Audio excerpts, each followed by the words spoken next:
Hello guys, this is your friend. And we are back with our new fanfic. Which is, what if Naruto was put on a single man team with Anko as his jonin sensei? Part 2. And if you enjoy this fanfic then please press the like button. And please subscribe to the channel, it motivates me to upload more fanfics like these for you all. Now let's start the fanfic. Across the village in a compound far too large for one person sat a lone boy in a dead house on a vacant street. Uchiha Sasuke was fuming at what the dead last did to him this morning in the classroom. Not only had he taken his rightful attention away and ignored him, the boy also had the nerve to think he could outwit and defeat an Uchiha. Torture would be too kind for someone with such gall. No, he would be sure that something much worse was brought upon the insignificant worm that humiliated him today. No one humiliates an Uchiha and gets away with it, no one. Finishing his meal he went out to his training area and threw himself at the posts once again. It was the only thing he had to do anyway around here, but this night he seemed to have a renewed vigor. He wasn't going to chance having a weak moment ever again. No. The Dobi would not catch him off guard when next they met, he would make sure of that. The only desire he had was to awaken his Sharingan. Having that would ensure his victory over the blonde. Now all he had to do was pass some stupid test tomorrow. He hoped it would be a skills test so he wouldn't need to worry about his teammates. Hell, why did he even have a team anyway? The Dobi didn't have one yet and Uchiha, was given a team and a sensei. At least he could agree with his sensei though. The famed Hatake Kakashi, the copy ninja, a man said to know over 1,000 jutsu.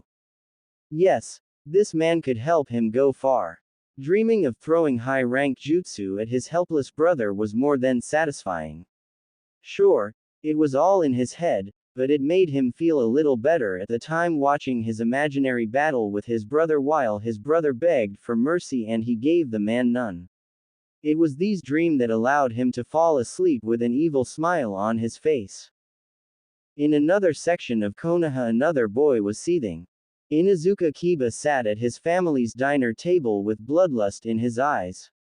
Not only did the dead last have the nerve to hurt him in front of the whole class, but he also took a girl that should only belong to the alpha male, something he had proven over the years at the academy that Naruto was definitely not. Then as if that wasn't enough, the blonde attacked him right when he was about to make his claim on Hinata. Right in front of a crowd of villagers he had been humiliated yet again yet couldn't do a thing to retaliate as the air left his lungs. His mood was clearly evident in his face and anyone could have read him like a book as he stabbed his food with malice. What's wrong, mutt? Someone step on your tail, or catch you chasing it maybe. Hannah couldn't help but poke fun at her little brother. It was one of her favorite pastimes when she had nothing else to do. Maybe we should get you a new chew toy to take your frustrations out on. Sume for her part was trying not to laugh as Hannah poked the wasp's nest that was her brother. She knew he had a hot head and like Hannah couldn't resist the urge to rouse him every now and then. This time though it seemed to have been something extraordinarily bad as he actually growled and glared at his sister. Something an underdog shouldn't ever be doing to his superiors. Careful, mutt. Those eyes are going to get you hurt one day. Hannah narrowed her own eyes at him, daring him to backtalk her so she could remind him that he wasn't anywhere near being top dog.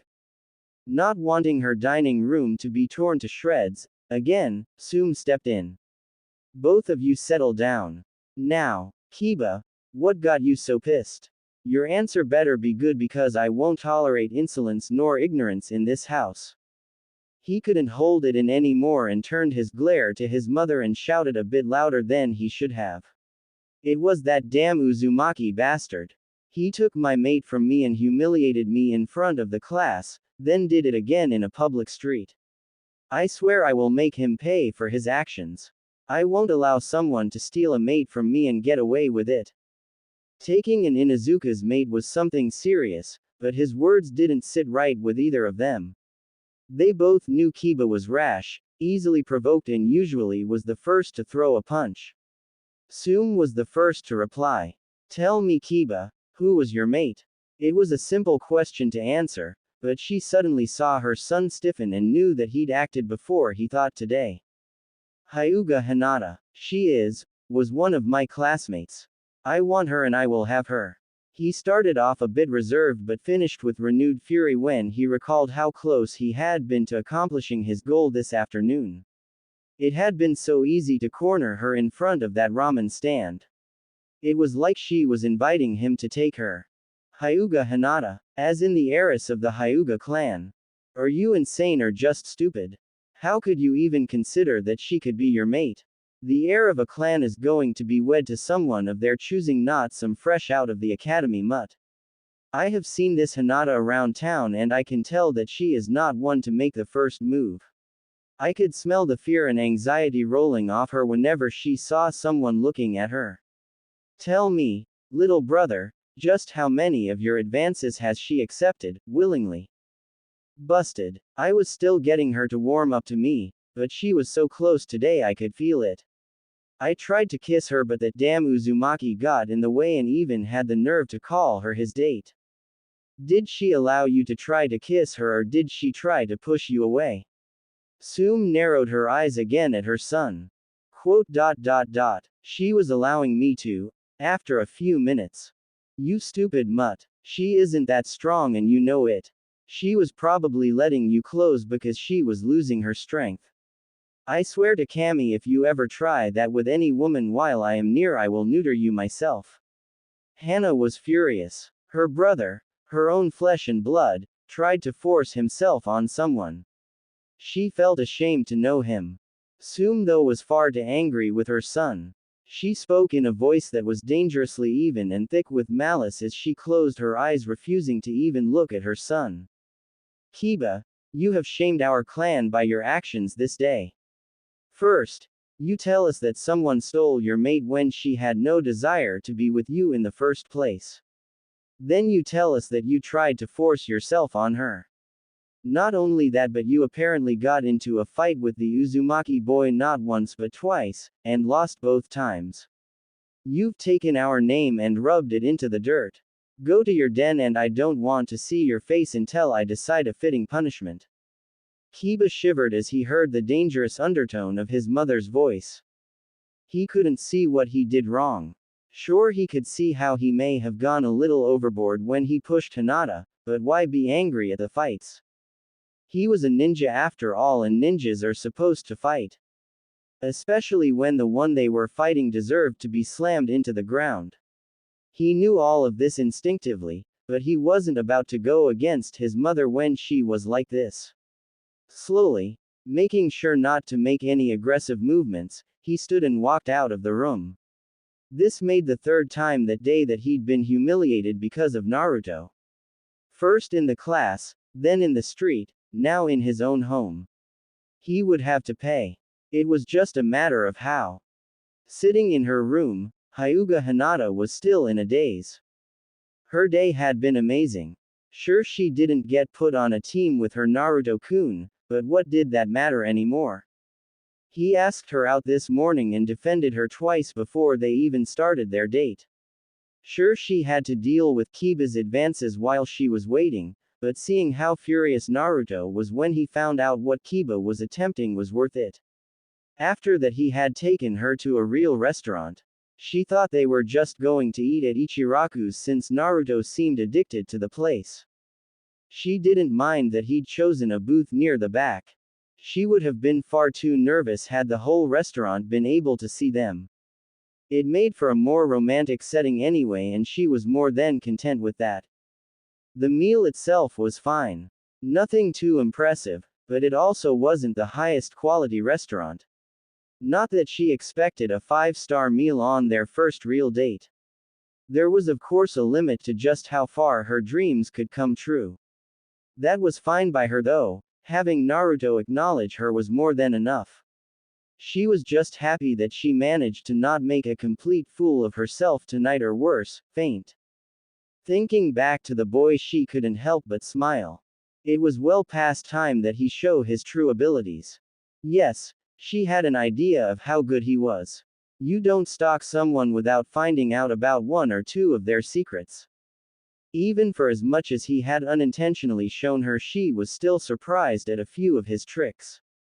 For one, she hadn't known he could use a sword, nor did she know he could camouflage so well. She knew he was fast, but the speed he showed in class was something she hadn't witnessed.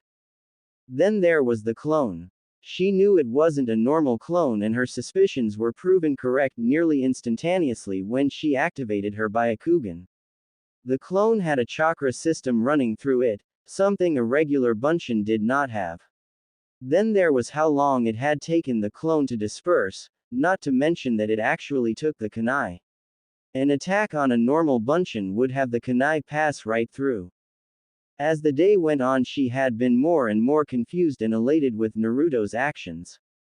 He had finally dropped the mask of idiocy, and now everyone was in for the shock of their lives.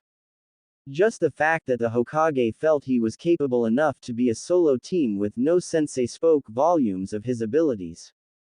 It was just a shame that no one else seemed to realize that fact. It didn't matter anymore though. She had finally gotten what she wanted, and she was going to make sure she kept it. Slipping into her bed, she turned in a bit earlier than normal. Tomorrow was another jonin test, and she would need to be ready for it. They hadn't been told they had to take another test after graduation, but she was determined not to fail. After all, how could she look weak now that her life seemed to finally be changing? It was time for her to show that she was indeed a Hyuga. The next morning, newly accepted ninja were waking up earlier than normal all around the village.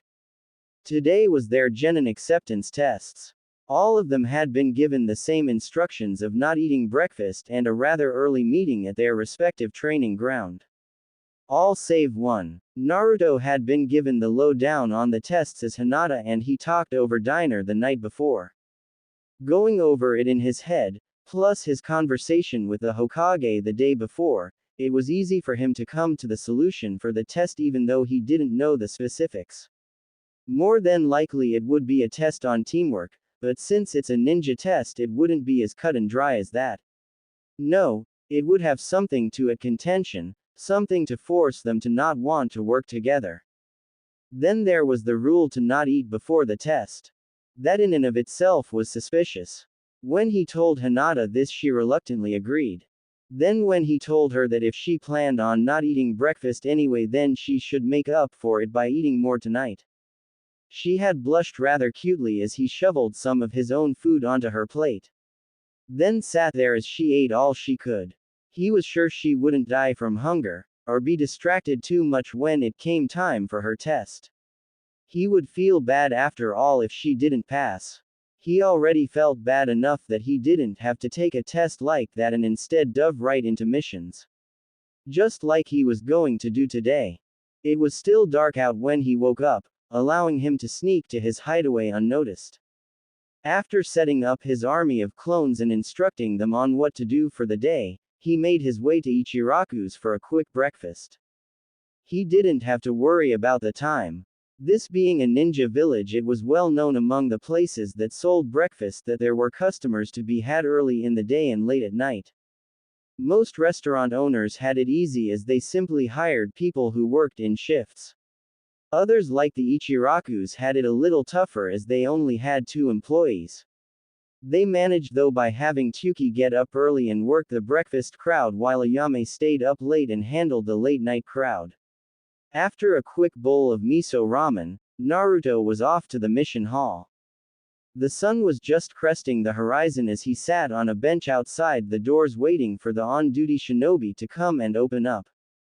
His goal today was not only to do more missions than his first day, but to do the most laborious of them himself. He had just taken his seals up a notch and would need to get used to them. This was best done through hard work, though just walking around when he would adjust them was work in itself. It only took a few minutes for the on-duty shinobi to show, surprising both of them. Naruto was surprised that it was none other than his academy sensei, Iruka. Iruka, on the other hand, being still half asleep, was just surprised to see anyone at the mission hall this early. Most people waited until the afternoon to pick up missions unless told otherwise, but for anyone to show up before the doors were actually open was a bit overzealous even for the most ambitious of ninja. Hey Iruka sensei. Nah Naruto. What are you doing here so early? Huh, doesn't the mission hall open this early? Well, yeah, but why not wait until later like everyone else?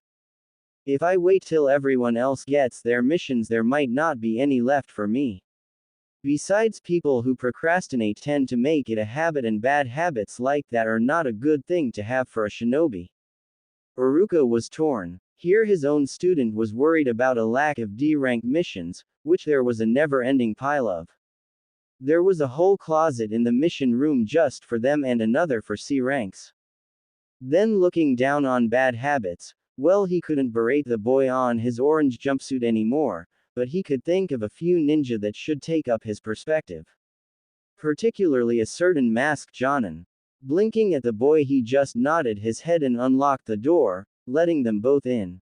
So what kind of mission do you want to do today? Since you are the first here, you pretty much get the pick of the bunch.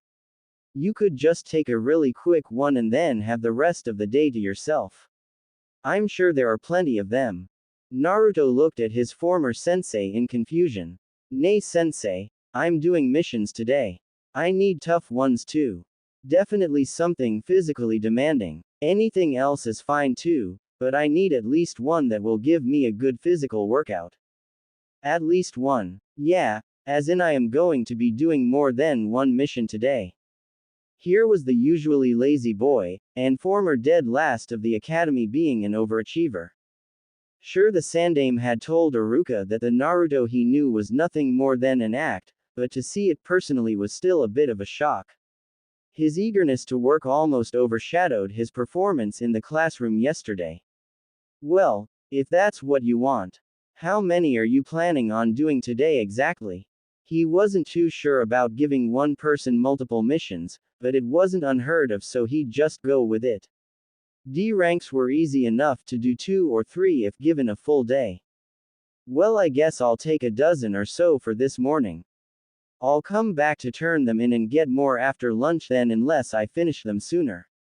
It only took me a few hours to do 11 yesterday, so a dozen in 5 hours should be more than enough time. Iruka had just opened the door to the mission hall as Naruto said this. As his hand went limp, the door swung open to bang against the wall. Nay, Iruka sensei, you alright? In a daze, the Chunin made his way through the hall, collecting scrolls and setting them up before sitting down behind the table and staring at the boy. Iruka sensei. Huh. Oh well, go through the D ranks until you find what you want and just let me see them before you go. His brain was trying to work in overdrive while at the same time resisting the urge to stall completely. A few missions a day was normally the max for any ninja's patience, especially for D ranks. Now here was Naruto. Out of all the people Iruka knew, this boy had the least patience of them all. The hyperactive blonde could hardly sit still enough in class to listen to a full sentence, yet here he was saying he was dwarfing the usually number of missions a ninja did during the day. Say Naruto, I'm not going to tell you that you can't do so many missions, but I would like to know why you want to. Naruto glanced up from the pile of scrolls before turning his attention back. Iruka sensei, I currently am given an allowance by Hokage Gigi to live on, as well as a donated apartment. I'm sure you know about my past and you obviously know what's inside me, so just imagine what happens when angry drunk villagers are given the whereabouts of the main target of their hate. If nothing else, I want to make enough to live in a place of my choosing. Because the apartment is donated, I am not allowed to do any custom modifications to it, but if I get my own place, I can protect it properly. It's not that I care about my possessions being torn up or crushed, but even though they are the cheaper of my possessions, it still gets rather old having to replace them so often. It's hard enough for me to save money without having to buy new furniture all of the time, no matter how cheap. Naruto took a moment to look over a mission before adding it to the growing stack. I want to save as quickly as possible to get out of that dump and into a place where I don't have to worry about break-ins every night. The more missions I do, and the faster I do them, the sooner I will get some peace for myself. Iruka lowered his head a bit at the revelation. It wasn't that long ago that he had been one of the people to abuse Naruto. Though he never physically touched the boy, he couldn't say he was the nicest person to him either. He had been part of crowds that had chased him from stores and had helped in one or two break-ins. He wasn't sure if Naruto knew about those, but it didn't matter because he himself knew he had done it. After Naruto started the academy though, Iruka got a good look at the boy's never give up attitude and couldn't help but admire him. Container or not, he resolved to be a bit nicer to the boy. After that, it had all been quite the ride as the years passed, and he soon found himself to actually be warming up the Naruto and vice versa. Though he would still be targeted for some pranks, they were never nearly as bad as other teachers got. Sighing to himself, he was jerked out of his thoughts as Naruto laid out a bunch of scrolls on the desk in front him. Looking from the scrolls to Naruto, he resigned himself to his duties. Going over each scroll, he was surprised at the variety. There were, as he said there would be, a couple physically demanding missions. Removing rocks from a field and cutting firewood among them. Then there were just day-to-day tasks. Weeding gardens, walking dogs, catching Tora. The only thing they really had in common was that they were all mid to high-paying D ranks. Some of them could hold off a day or two, so if he couldn't do them all, it wasn't going to be too bad as long as he got the important ones out of the way. After he finished writing them down in the log along with who they were being done by, he looked back up at Naruto. Well, I have everything I need. Good luck, and don't worry too much if you don't finish them right away. The important ones are catching Tora and walking the dogs. The rest can wait a day if needs be. To his surprise, Naruto just scoffed at him as he picked up the pile of scrolls and headed out the door. Outside, Naruto, like yesterday, created a small army of clones. As he handed out assignments, they left to get their respective jobs done. When all but one assignment was left, he called over the remaining clones. This would be his second mission that he himself would be on, and oh, what an exciting mission he saved for himself. Clearing a field of rocks, oh joy. Well, let's get it done. He headed off to the farm, which was just outside the north wall of the village. Arriving in only a few minutes, he saw the farmer already waiting with a variety of tools. Hello, sir. My name is Uzumaki Naruto, and I am here for the mission of clearing out the rocks. Naruto took a glance at the field and immediately realized just how physical of a task he'd chosen for himself. He no longer wondered why this was one of the higher-paying D ranks. Most likely the only thing that kept it from being a low C rank was its close proximity to the village.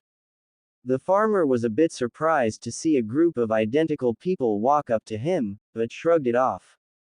Ninja had many tricks, so he just chalked it up as one he hadn't seen yet. Hey sonnies. I just moved in here recently, and while I can farm well enough, clearing out a neglected field is a bit beyond my abilities. Got you picks, shovels and a couple wheelbarrows for the job. You can just pile 'em at the edges of the field. If you're feeling really ambitious, you can start the makings of a wall too. Couldn't hurt none for me, that's for sure. Sounds like just what I was after. Don't worry, old man, by lunch you won't recognize the place. Crossing his fingers, he created more clones, much to the old farmer's surprise, and took to the fields with tools in hand. He wasn't so cocky to think that he'd be able to finish in his time frame without the extra hands. He put all his effort into the job though, and was soon clearing out barrows full of rocks in no time, while the bunchin carted them away to form a low wall around the slightly overgrown edge of the field. When he noticed the field was being slowly reclaimed by the wilderness, he assigned a few more clones to re-establish the borders before the wall would have a chance to make it more difficult.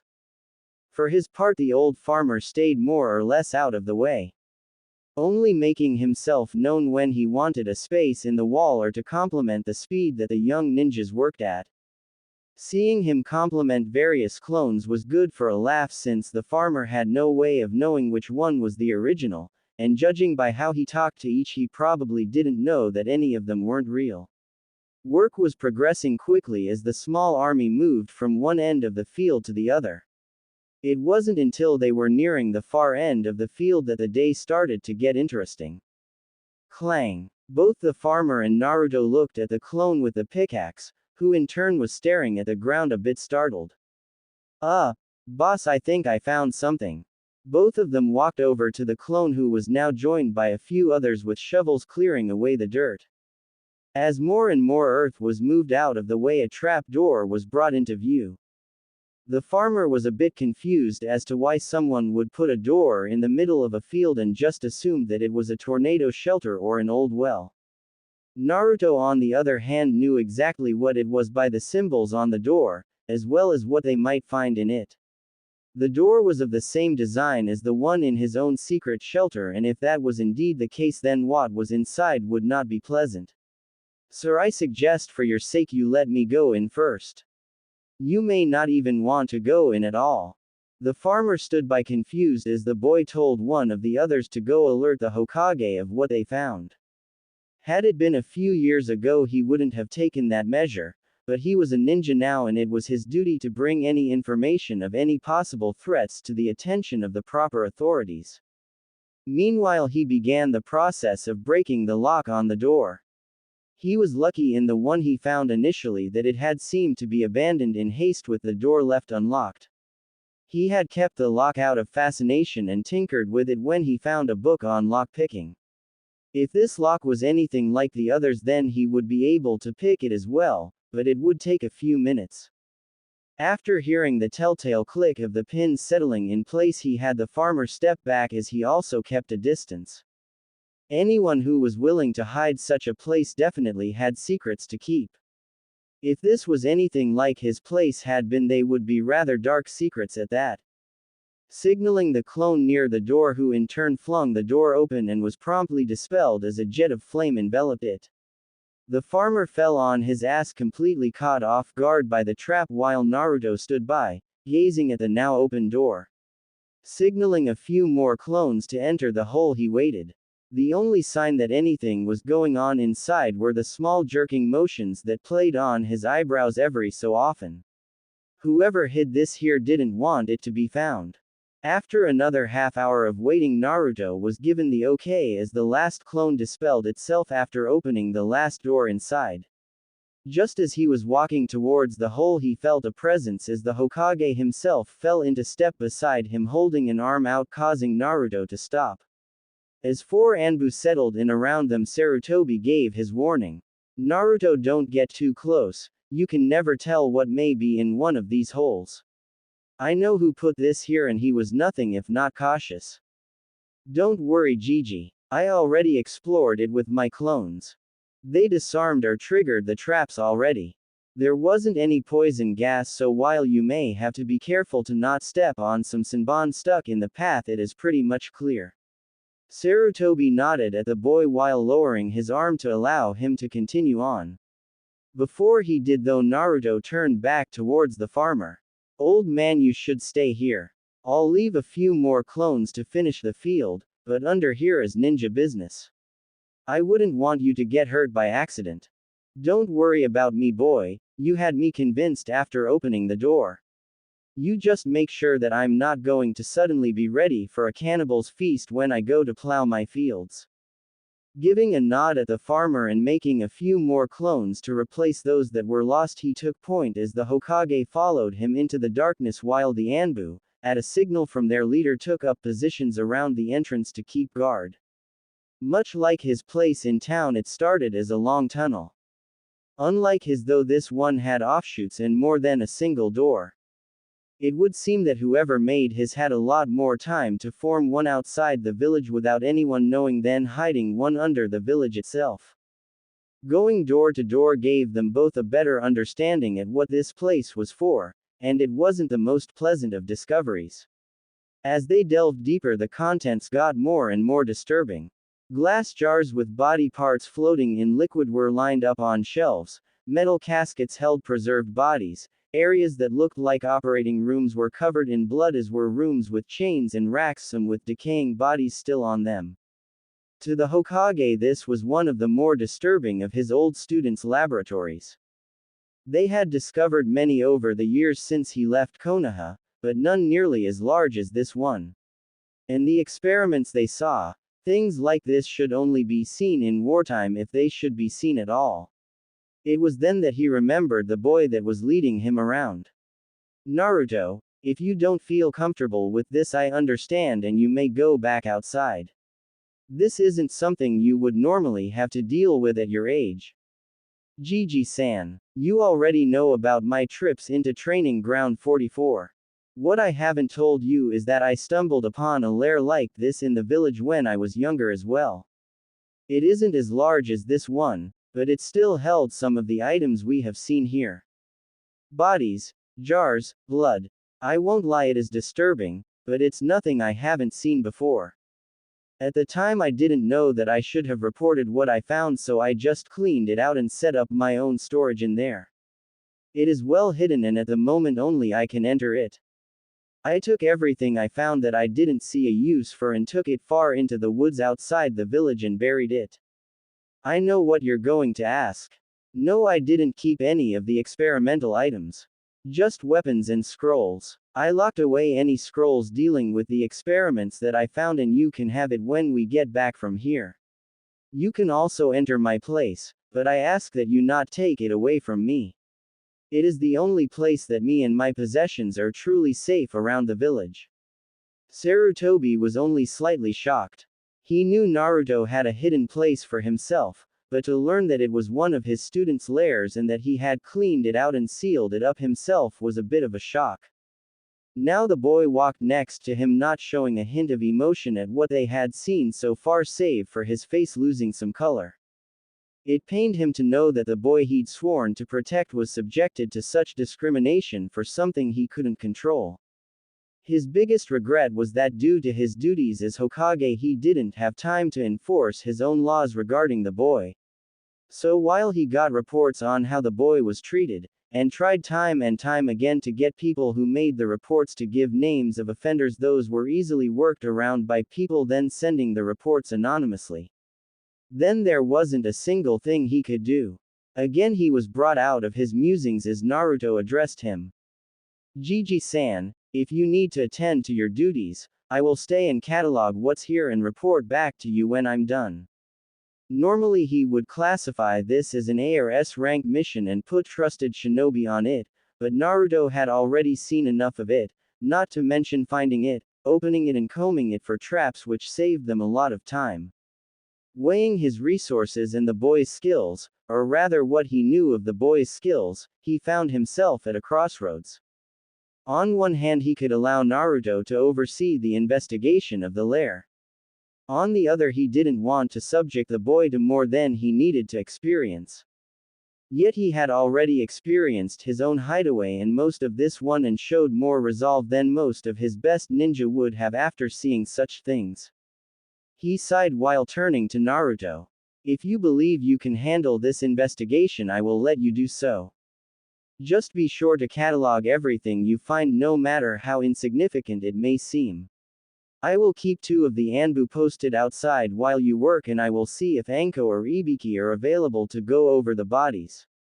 If they are too busy, I will send over a few of the medical staff.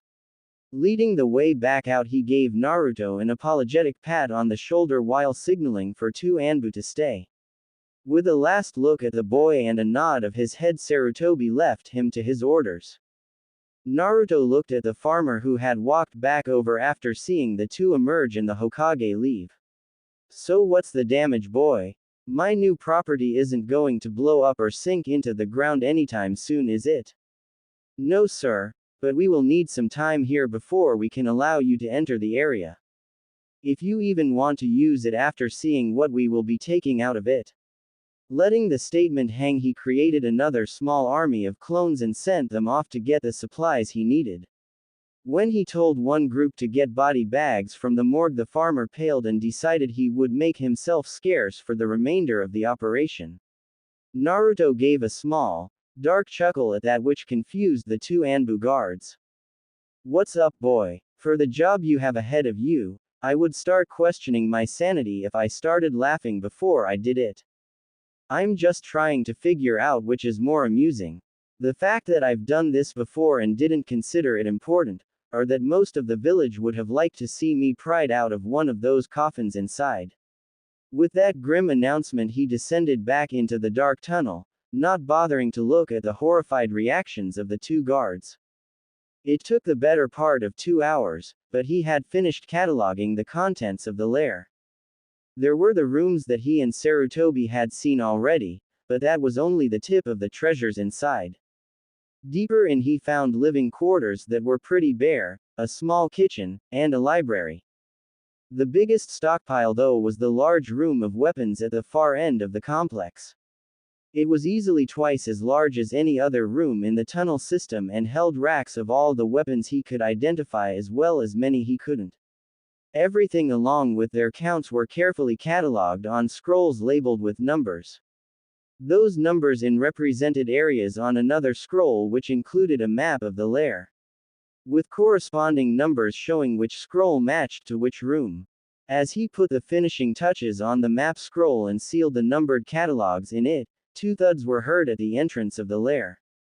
He made his way back to see Konoha's two top interrogators looking around at the various doors they could see, looking as though they were trying to decide where to start. As the sound of his feet hitting the floor reached their ears, two heads snapped to his direction. Stop! Who are you and what business do you have down here? Was Anko's reply as she took a battle stance when she noticed he didn't stop. Oh, for crying out loud. Didn't anyone tell you'd I'd be down here already? He watched their eyes grow wide as he stepped into the light that spilled through the doorway. What business does a genin have down here? This area is off limits to anyone other than the interrogation squad, medical teams, Anbu and the Hokage himself. Leave now or we will be forced to take you into custody. Ibiki was an imposing figure to most people in the village alone, but with Anko beside him the intimidation factor rose exponentially. Apparently the most that they intimidated did not include the boy before them as he stood there waiting for his turn to talk. If you are done screwing around, we have work to do. This is my mission just as much as it is yours. And if I might add, it took you long enough to get here. I mean, come on, 2 hours. I had enough time to map this place out, catalog the contents and seal my findings plus certain items of importance in my scroll here before you two even showed up. What kind of special squad reacts so slow? Now come on, we'll start in the room I like to call the playpen. The way he emphasized the last two words, combined with the smile on his face, was enough to send a shiver through both of the jonin's spines. Listen, kid, that's real funny and all, but we have a job to do here and we don't need you getting in. Naruto scowled at them before snarling. No, you listen. I have been through this place room by room recording everything I found. I've been down here for over 2 hours with the stench of decaying bodies in the air. This isn't the most pleasant morning I've had in my life, and even though it's far from the worst, that doesn't make me want to spend the rest of the day down here. Now follow me and do your preliminary investigation so I can go home, take a shower and eat some lunch, cause damn if I haven't worked up an appetite. Naruto glared at them before stomping away into the darkness, forcing them to follow if they wanted to say anything more. Just who the hell is that kid? Anko looked at Ibiki for a little help, but was only met with a pale face as the man stood looking at where the boy had been. Ibiki had just realized who the kid was and was both shocked and deeply disturbed with the way the blonde acted. Just what the hell did we do to him? The statement earned a curious glance from Anko, but Ibiki shook it off as he started after the boy. He is the one Hokage-sama assigned to this. I have no doubt. What worries me is that something that made Hokage-sama pale doesn't seem to be affecting the boy at all. Whatever we find in here, it would seem that it is something he is accustomed to. We will give him the mission scroll and get what we will need from him, then send him on his way. Even a person so used to death would take a reprieve from it when possible. Anko simply nodded before following. They caught up to Naruto as they found him leaning nonchalantly in an open doorway as he welcomed them with a dead voice. Welcome to the playpen. This is where the fun begins, it would seem. He motioned for them to follow him into the room, and once they did, they almost lost the contents of their stomachs. Seeing them grow pale quickly, Naruto couldn't help a little jab. What? You think this is bad? Wait till you see the storage room or the lab. He chuckled a little as he led the way to the middle of the room as he droned on. From what I could tell upon initial inspection, this is where the fresh test subjects were brought to try out formulas and techniques. To your left you will see the hanging gardens. A beautiful arrangement of mold-covered bodies that are slowly decomposing. The odd part is that they won't break down into their basic elements but rather form up the structure of the mold itself. From the trough on the floor I would suspect that as the mold grows it breaks off and is collected to be used in other experiments or as ingredients. Good luck trying to classify the stuff. That isn't my field. To your right are the pin art tables. My guess is that whoever worked here liked to test people's pain tolerance. You'll notice the various senbon, pins, spikes and other toys spread around. I believe it would be safe to assume that their host went for length of time over quantity of wounds on the majority. Finally, ahead of you is the merry-go-round. A round, spinnable, sectioned, cage-like structure that held test subjects that weren't dead or dying yet. I'm guessing that was for both ease of selection as well as mental torture from watching as those around you got picked out and wondering when it would be your turn. I kind of pity them yet envy them. While they didn't have a choice on whether or not to die, they also didn't have to endure the pains of this and many other rooms. Both jonin looked around, both amused his method of describing the scene and horrified that it came with such ease out of a child. Tell me, Gaki, how can you talk so easily about this? Anko glared at him with hard eyes. Sure, she could have cracked jokes about this all day, but there was something in his eyes that told her he didn't enjoy it as much as he let on. That is for me to know. Now let's move on, we have more rooms to cover. He led them to the storage room which housed all the metal caskets that held preserved corpses.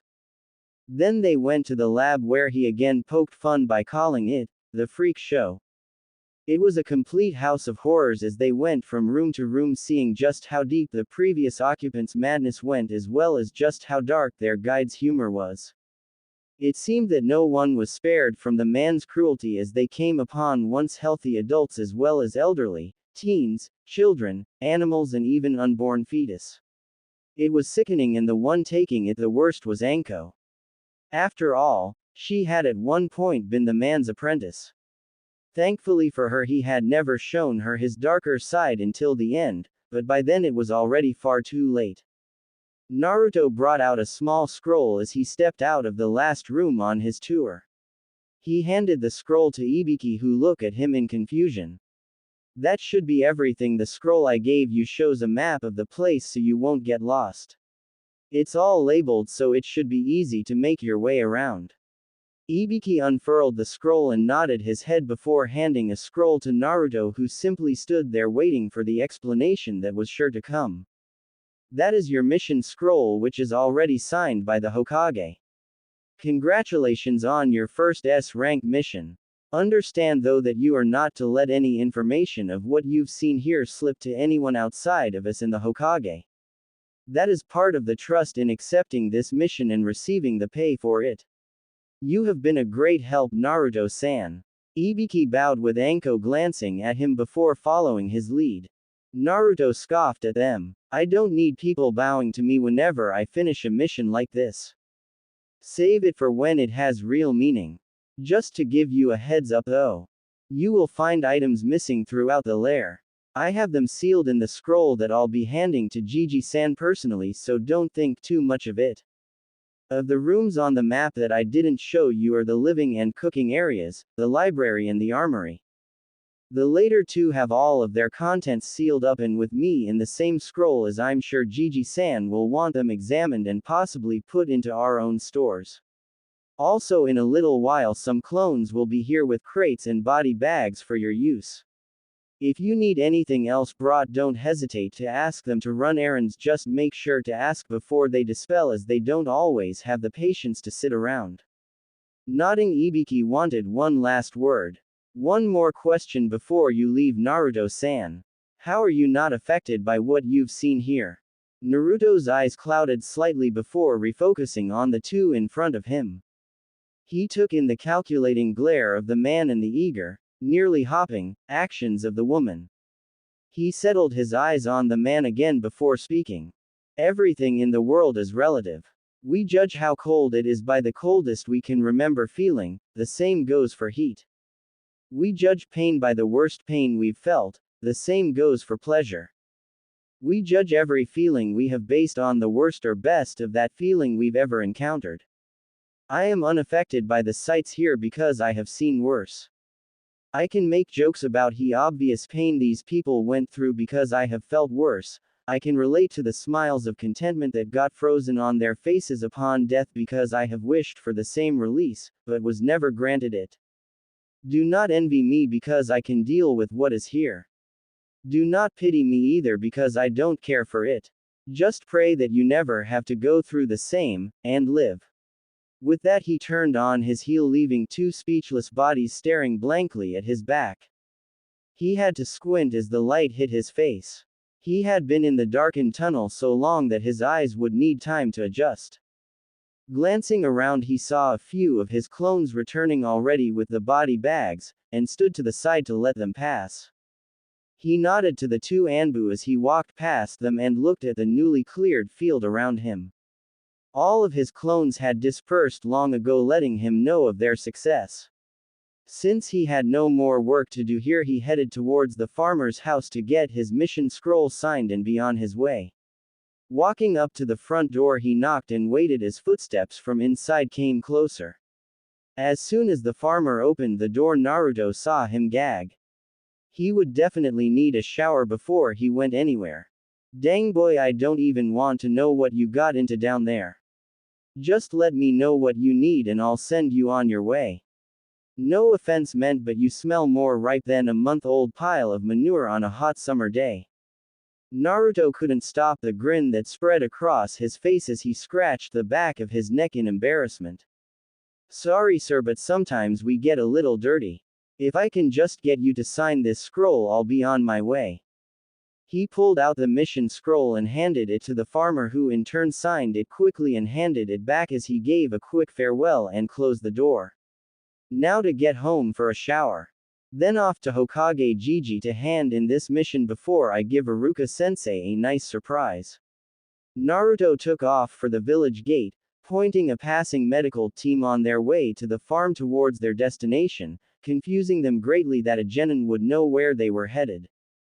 Ah, Naruto-kun, I didn't expect you here so soon, the Hokage said with a mild blush. Naruto cocked an eyebrow at the old man's unease. Clearly. So I trust everything went well on your mission. As well as a mission can go when you're in a dark tunnel surrounded by dead decaying bodies and a madman's experiments, I suppose. He tossed the mission scroll and the storage scroll to the Hokage, who caught both easily. Knowing what the mission scroll said already, he opened it just enough to write his signature before storing it in a safe behind him. Turning back to his desk, he addressed the storage scroll and began to examine the map Naruto drew on its surface, scowling a bit. Naruto, I'm glad that you drew such a detailed map, but it doesn't really help us much. Naruto sighed at once again being underestimated. Oji-san, please don't make me explain it. Quote. Seeing the confused look on the Kage's face, he sighed before walking up to the desk and channeling chakra into one of the seals, allowing a scroll to pop out. Sarutobi scratched the back of his head and let out an embarrassed laugh, while Naruto just rolled his eyes and returned to his earlier position, waiting patiently while Sarutobi read through a few of the scrolls, eyebrows raising almost as often as scowls crossed his face while more information was revealed him.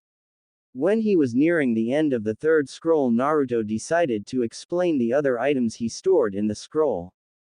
Oji-san, before you get too far, and I fall asleep, I just want to point out two important things I sealed in there. Pointing out the seals off to the side, he explained each one. This one holds a scroll that contains the lair's armory, and this one contains the library. I figured you would want to look through them. There could be important information in the library, and the weapons could restock our own armory a bit.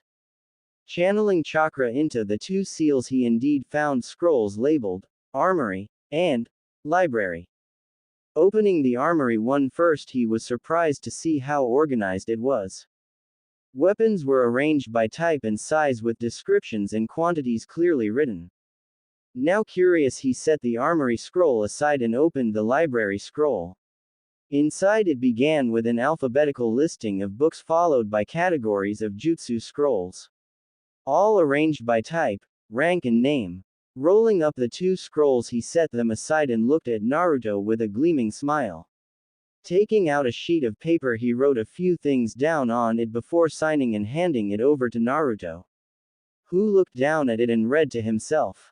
S-rank mission completion form. This paper certifies the completion of a S-rank mission by Uzumaki Naruto, as certified by Sarutobi Hiruzen, Sandaime Hokage.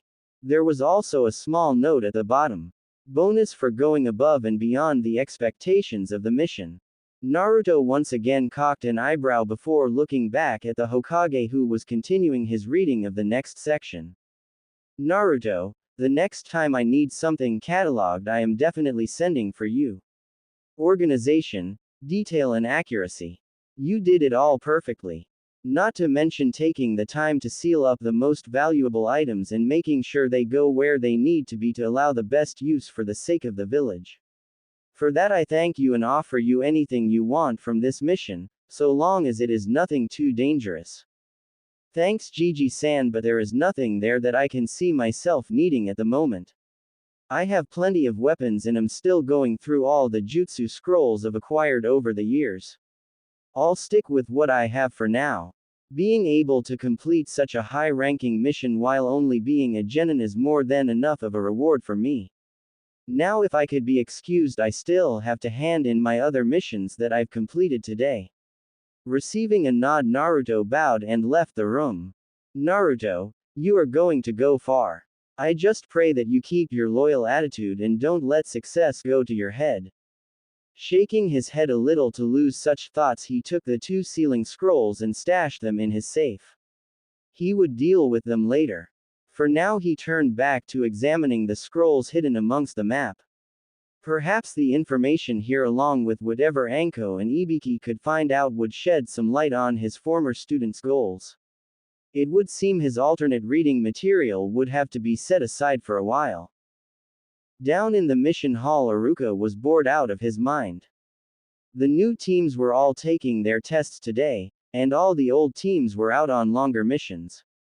This would be a slow day for sure, but he managed to let his mind wander every once in a while to his former student that was apparently already achieving more than his peers.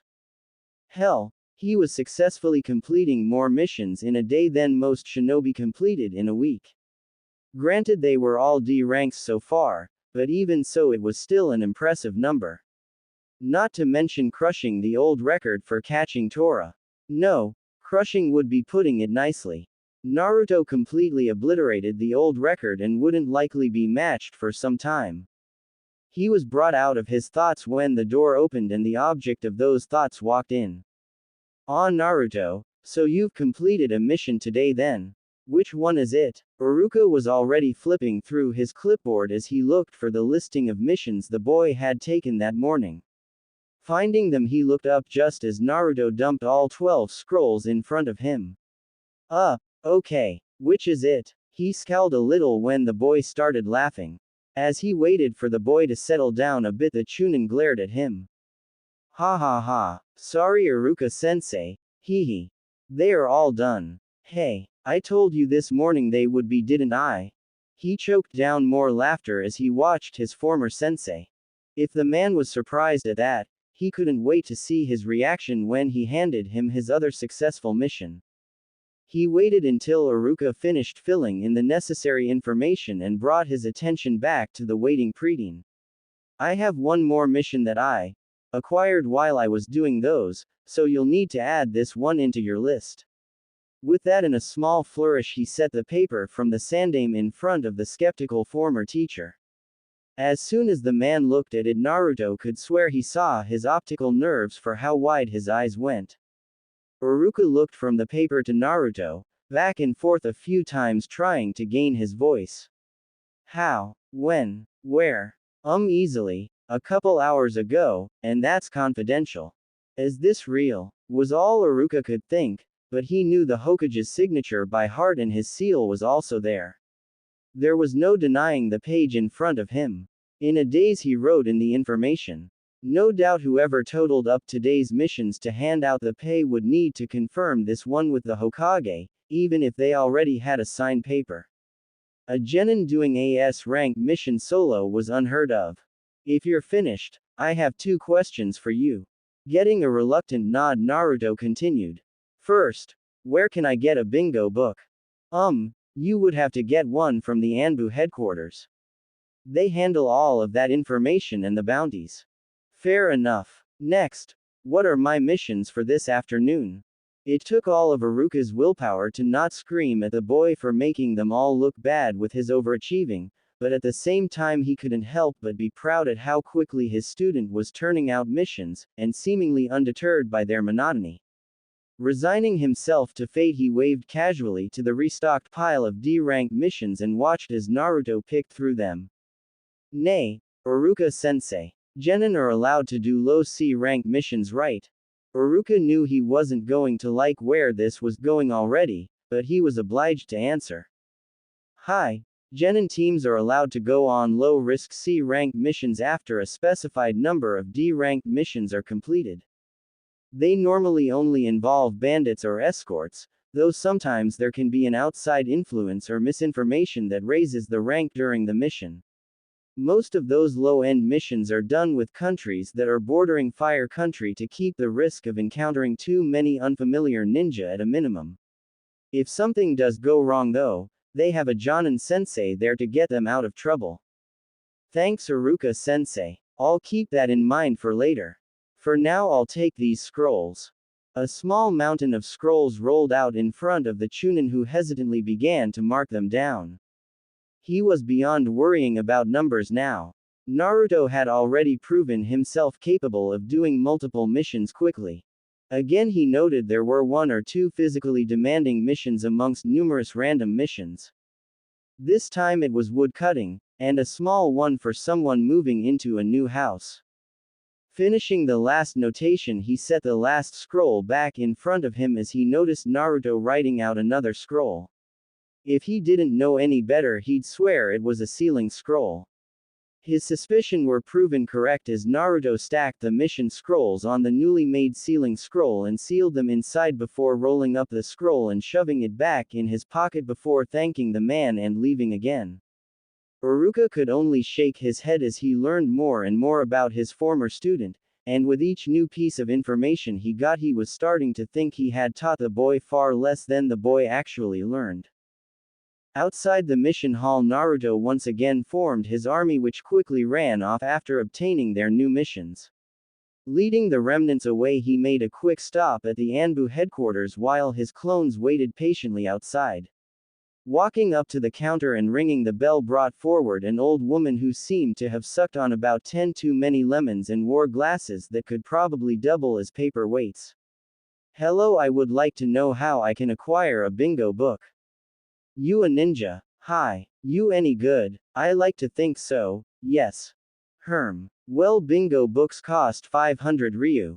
If you're a ninja then you're welcome to purchase one. Though from the sounds of it you seem pretty young. I don't think you are going to get much out of it. Regardless, she grabbed one of the booklets from the shelf behind her. Naruto was slightly put out, but not deterred. He grabbed his money pouch and pulled out the necessary amount before handing it over to the woman. Even the strongest ninja can be taken down if he doesn't know what he's getting into. Having knowledge of what I can handle is something that could save my life someday. The woman took the offered money and handed him the thick booklet. True enough, boy. If half the ninja here were smart enough to know their limitations, our memorial stone wouldn't be half as big as it is. Good luck out there and don't get yourself killed off too soon. Hey, thanks, Oba-san. Maybe someday I'll live long enough for my picture to show up in one of these. Waving, he made his way out of the building as the old woman smiled approvingly at his back. Yes, if half our shinobi were that smart going into this mess, we wouldn't have much to worry about. Isn't that right, Neko-chan? The woman fixed her glasses on her nose as she turned away from the counter. Hi, Taicho. Impromptu high-ranking mission aside, the rest of Naruto's week was pretty much the same each day.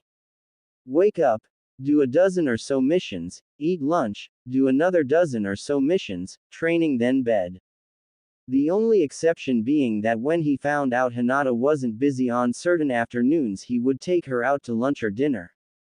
They even made plans for Sunday to have a small picnic. That would be tomorrow, so today being Saturday and the mission hall being closed on weekends, Naruto decided he'd spend what time he had free training. He had been setting up clones in his hideaway all week, training what he thought they could transfer to him. Jutsu, chakra control, kenjutsu and taijutsu were the most noticeable acquired talents, but they still needed tested to see if he did actually pick them up and could remember them. He had slept in a little since he was in no hurry. As such, he was arriving at the entrance to his hideaway when the sun was just barely kissing the roofs of the taller buildings.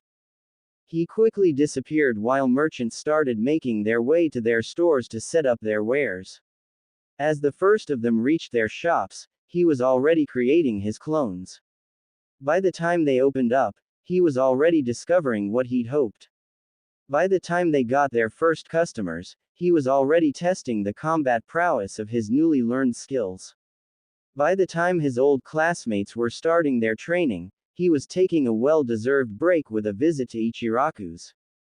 He was on his third bowl of ramen when some new company dropped by. Greetings, Naruto-san. Having a full mouth, Naruto could only nod in greeting. Hokage-sama wishes to speak with you at your convenience. He swallowed hard before speaking. Thank you, Anbu-san. I'll be there right after I finish this bowl. The Anbu nodded before disappearing via Shunshin. Old man, looks like I gotta go. I'll see ya later. Naruto laid his money on the counter and headed to the Hokage Tower. Deciding to follow protocol for once, he addressed the secretary. Not to mention it was Saturday, so there was the possibility that the man wasn't in the tower at all, so it would have been embarrassing to just barge in with no one there. Oi, Oji-san wanted to see me. Is he here? The secretary seemed to have not heard him at all as she just continued writing on some paperwork. After standing for a couple minutes waiting patiently, he decided to try again. Anyo, did you hear me? He was met with a glare that he was all too familiar with. Sighing, he continued. Okay, look, I'm not really liking you at the moment, and it's rather obvious that you loathe me, but I was summoned by the Hokage to see him, and if you don't tell me when and where I can find him, then two things are going to happen. First, I will barge in that room and try to find him myself. Second, I will let him know of your refusal to help me, which will probably end in your early termination or worse. The woman's scowl only deepened, but she finally relented and simply waved him off towards the door. Muttering under her breath something about demons and murder. Shaking his head, Naruto just entered the office and slumped down into a chair. So what's this about, Oji-san? It took a moment for Hiruzen to finish the paper he was currently working on before stamping, declined, on it. Sighing as he set the sheet aside, he turned to his guest. Naruto, due to an influx of missions lately, and as such a lessening of personnel, we are a bit short-handed at the moment. Yet at the same time, the documents you found could be of great value to us. As such, and due to your prior involvement in finding them, I would like you to take them back to your safe house, and go through them. This is to be done immediately and as quickly as possible while still maintaining quality. I would assume you know how to do this by your mission completion count and the comments they held. As much as I would like to assign this to other departments, this information could be very dangerous in the wrong hands. You are to tell no one except myself what you find out, and you are to tell no one, including myself, where you are conducting your research. This will be classified as a high A rank and possible S rank depending on what the library contains as well as how beneficial the information is. Do you have any questions? Only one. What do you consider as important? Plans, village secrets, experiment details, and anything that could possibly cripple Konoha or make one of our enemies stronger. Good luck, Naruto. Tossing the library storage scroll at the boy, he waved him off before grabbing another sheet from his pile of papers. Permanent bodyguard assignment for the civilian council members and their families. Do they think we just pop a new ninja out of a scroll whenever we need one? Denied. Naruto was already halfway to his hideaway before he found himself suddenly surrounded by what appeared to be Anbu. Danzo-sama requests your audience, boy. One of them said with obvious contempt. Naruto tried to think of who this Danzo was. He knew he heard the name before. Ah yes, the Hokage had been cursing that name on quite a few occasions.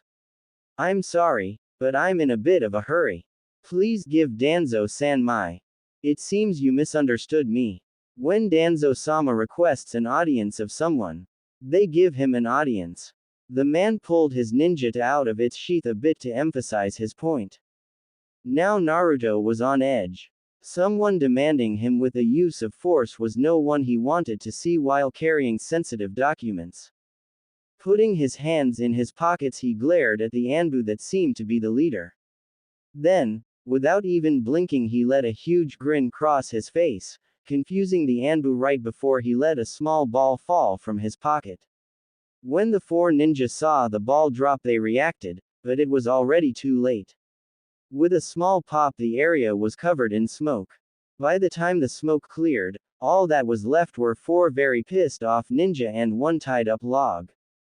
Running down an alleyway, Naruto let out a small chuckle as he made his way towards his destination. He took an indirect route this time to confuse any possible trackers. Though it would give the men more time to find him, it would also keep him away from main viewing areas and not give a clear idea of where he was headed. There were 2 points during his journey that he had to hide himself as he saw 2 different groups of Anbu making their way across town. He couldn't tell if they were looking for him or not, but he wasn't going to take that chance. After another half hour of alley crawling and shadow creeping, he was back at the entrance to his underground domain. Slipping inside, he gave a sigh of relief as he made his way back down the tunnel. Today was the closest he'd gotten to getting tailed here, and he wasn't happy about it. He would have to start making sure he wasn't followed from now on, now that it seemed someone wanted to see him very badly, and that someone was a person that the Hokage didn't like. Anyone that the old man was wary of was definitely someone Naruto didn't want any close contact with. Back in the safety of his second home, he dispelled his current clones before making a new set. If this information was as important as Oji-san thought, then he wouldn't want to risk getting it crossed with his training. Channeling chakra through the scroll, he began handing out various scrolls and books to the clones around him. Since they would be stationary through most of this, he had created more than normal. As they got a scroll and took a blank scroll with writing materials from a nearby rack, they found a place to sit on the floor, walls or ceiling, and got to work. It didn't take long for Naruto to find out just how serious this information was. Since he had already taken the time to categorize the books and scrolls, it wasn't difficult to bypass the jutsu scrolls and go right for the meat of the beast. Journals, notes and various informative literature was laid out around the room, each having a clone going through it. When they got all the information they could out of one text, they brought it back to Naruto, giving a short summary before taking another item to study. Meanwhile, Naruto was labeling sheets of paper and tacking them to one of the walls. Whenever 2 sources seemed to be related, he tied a string to a senbon after sticking them into the wall near the related pieces. Halfway through the scroll, he was quickly becoming frustrated. Everything seemed to be related judging by the number of strings now crisscrossing the wall. There was information from everything between anatomy and theology. Almost every subject that related to humans was covered. It looked like someone was doing a completely in-depth study of humans, but why? The question raked over his brain with every new piece of information he was given. If you left out the twisted experiments, it almost seemed like a course for medical training. Very, very advanced medical training. Add in those experiments though, and everything was twisted. It seemed like something was missing though, but what? He sighed, turning away from the wall again. He glanced over as a clone came up with a freshly finished book as it droned out what it had summarized from the contents. Another anatomy piece. Sighing again, Naruto went to get another piece from the storage scroll when he found himself holding a jutsu scroll. Without realizing it, he had gotten through the literature portion of the library. Still, he hadn't found anything to solidify the connection. Leaning against the wall, he regarded the scroll in his hands. It looked to be some kind of psychic projection jutsu. If only I could do that, I'd transfer myself into the guy who did all this and find out what he was planning straight from the source. Tossing the scroll to the clone so fast that it almost dispelled from the hit, he looked at his written classifications of the jutsu the storage scroll contained. Running between it and his mosaic on the wall, he began writing out new slips of paper, shooting them out at a frenzied pace. Needles and strings seemed to materialize around them almost as fast as they got put up. It took another half hour before he was finished, but when he did, the connection was glaringly obvious. There in the center of it all were 2 points where the majority of the strings connected. Taking out 2 blank sheets of paper, he wrote down every connecting point for those 2 concentrations before speeding out of the room, stopping only briefly to lock it behind him. Inside, the clones just shrugged and went about their reading. Bursting through the doors to the Hokage Tower, Naruto flew right past a protesting secretary yet again, and through the doors to the office opened before slamming them shut. He took a quick look around and instantly noticed something he really didn't want to deal with right now. There, before the Hokage, was a genin team. Not just any genin team though. This was Team 7, otherwise known as Team Kakashi. Yes, here stood the people he wanted to run into the least, and all of them were glaring at him. Well, all but the man behind the desk, who looked a bit shocked to see the boy so soon. Hey Dobi, if you don't mind, we are discussing a mission with the Hokage. Useless trash like you should wait outside while we real ninja take care of business. Sasuke seemed to have his nose stuck higher in the air than normal today. Yeah, what Sasuke-kun said. Now get out of here before I knock you back through the door you came in. Sakura was already pushing up her sleeve, getting ready for a punch. Hey, barging into the Hokage's office when he could be in a meeting discussing village secrets. I wouldn't be surprised if you were in a cell by the end of the day. In fact, I hope that's the case, because then Hinata will realize just how much of a loser you are. Kiba's grin seemed to grow as he filled his own pride with words. Ma, you shouldn't say such things to a comrade. He may end up on a mission with you sometime soon. Having bad feelings between you all wouldn't be very good for teamwork, now would it? Finally, someone who wasn't a complete asshole to him. Now, if you don't mind waiting outside, Naruto. I'm sure your stories about ramen can wait a few more minutes. Spoke too soon. Sasuke turned back to the Hokage, completely ignoring the barely controlled ki coming from the blonde. So Sarutobi-san, how about that C-rank mission? I am more than ready for something other than these waste of time D ranks. Chasing a cat around for 3 hours is not exactly my idea of ninja training. Yeah, Sasuke-kun needs harder missions to show off his real strength. By this point, Sarutobi just wanted them all out of his sight. He knew what Naruto was here for must be important. Fine, you get your C rank. He pressed a call button under his desk and told his secretary to bring the client in. Half a moment of waiting soon reveled a drunk, haggard-looking old man with a bottle of sake. This is Tazuna, a bridge builder from the land of waves. Your mission is to escort him home and guard him until he finishes his latest project. So these are the ones that'll be taking me, huh? I ask for AC rank mission and all I get is a bunch of brats. The man slurred out. I assure you, Tazuna-san, my team is more than capable of protecting you. Kakashi tried to reassure the man, but Naruto still saw doubt in his eyes. Voice dripping with sarcasm, he let out his retort. Yes, Tazuna-san. You have the famed Hatake Kakashi escorting you, but if he fails, never fear, the mighty Uchiha will save the day. Most likely by literally throwing the bubblegum princess at whoever tries to overshadow his glory. Even if you do somehow get killed, I'm sure Fleabag over there will claw you out a nice grave before he tucks tail and runs. He got glares from Kiba and Sakura, an amused smile from Sarutobi, Tazuna and Kakashi, and oddly enough the mighty Uchiha seemed to not even realize the jest and looked more arrogant than ever. Like he actually believed that is exactly what would happen. Well, at least with the blonde one along I won't get bored. Tazuna stated with a half-drunk smile. Sorry, but I won't be joining you on your little excursion.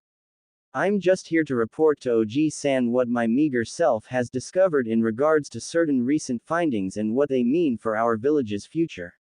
Tazuna looked visibly saddened by the news, but reluctantly left the room with the three stooges when Kakashi told them to meet at the gate in an hour. After the door was shut, Kakashi turned and put on a serious face. Put on serious eyes, showing he was ready to discuss serious matters. Hatake-san, I suggest you go prepare for your mission as well. Escorting a bridge builder shouldn't be taken lightly.